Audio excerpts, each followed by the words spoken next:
Hello, friends. This is Dave Hurwitz, executive editor at ClassicsToday.com.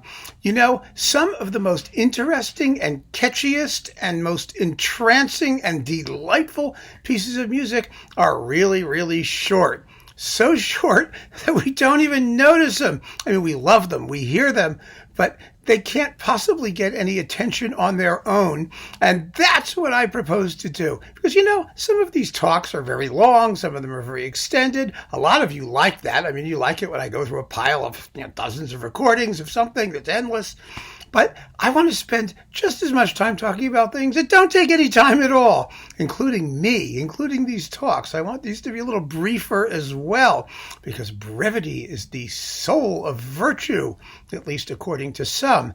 And I want to do a series about musical miniatures.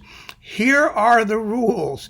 This can be any piece of music that you want, but it has to be a complete piece of music from start to finish that is 2 minutes or less, preferably less. And if you have a suggestion and you give it to me and I can get the rights, or if I have permission to play it, I will play it and we'll do another talk. I think this will probably be endless. It will take us forever because there are just billions of these little suckers out there. And I haven't one. The one I'm going to start with, let's put it that way, I think is the perfect example of what I'm talking about. And you can sort of follow that template, if you will.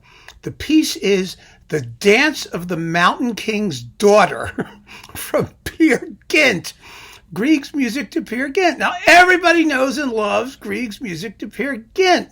There's two fabulous suites of music, and then there's the complete work, which we did. And you only hear the Dance of the Mountain King's Daughter in the complete work. And then, of course, there's the sequel where you get the Dance of the Mountain King's mother-in-law, and the Dance of the Mountain King's second cousin, and the Dance of the Mountain King's stepfather.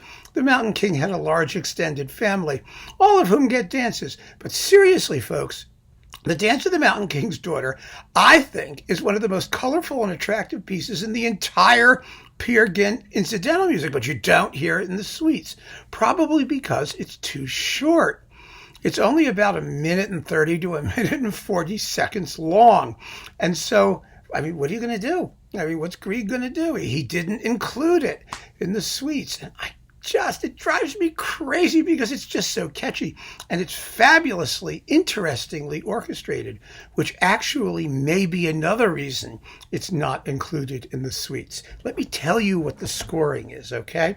Now, the Mountain King's Daughter, by the way, she thinks she's very sexy, but she's a troll. So she's not that attractive, and she comes riding out on a pig and she tries to entrance Peer Gynt with this little dance, and she's one of the reasons he runs away from the Mountain King and is pursued by the trolls, because he does not want to marry the Mountain King's trollish daughter. Anyway, let's take a look at this. Here we are. Here's the score. I have the score, the complete incidental music, and here it is on page 104. Okay, look at this. You get piccolo, flute, 2 oboes, 2 clarinets, 2 bassoons, 4 horns, piano ad libitum, a harp, and a xylophone, which, I mean, the xylophone was a big deal in those days, a very, very rare instrument, unusual. The only other piece of this period that used it was Saint-Saëns' Danse Macabre, and that caused a riot because it had a xylophone. God forbid you used a xylophone. Timpani, triangle, snare drum, violins, viola, cello, and basses. And the snare drum is played very interestingly because when the thing really gets hopping and the snare drum comes in, you're going schnook, clack, clack. In other words, you do a little roll and a riff, and then you take your stick and you whack it on the rim of the drum. Some performances actually use like a cowbell or something for that as well, because she is kind of bovine, I suppose, in her trollishness.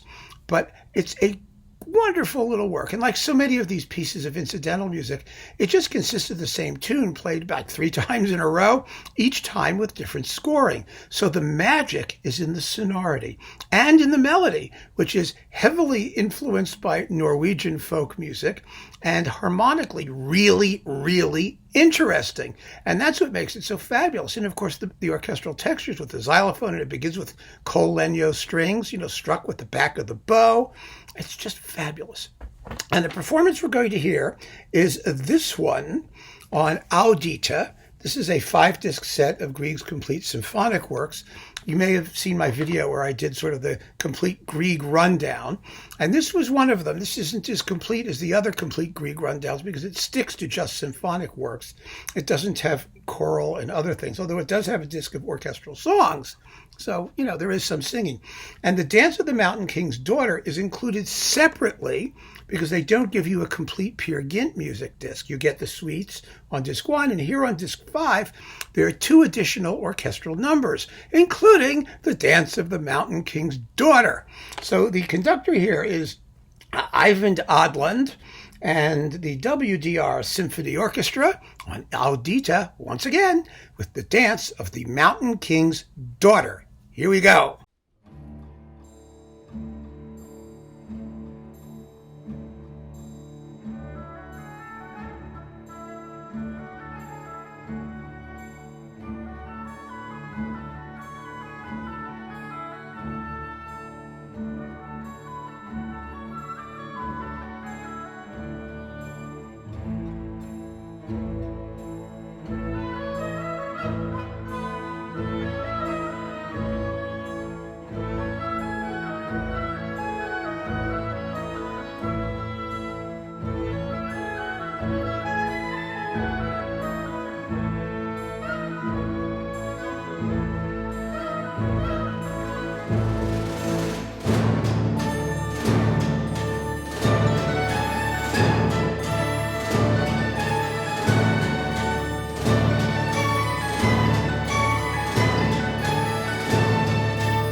Fantastic, isn't it? All 1 minute and 30 seconds of it. And that is the whole talk. Miniatures. They're fabulous. There are gazillions of them.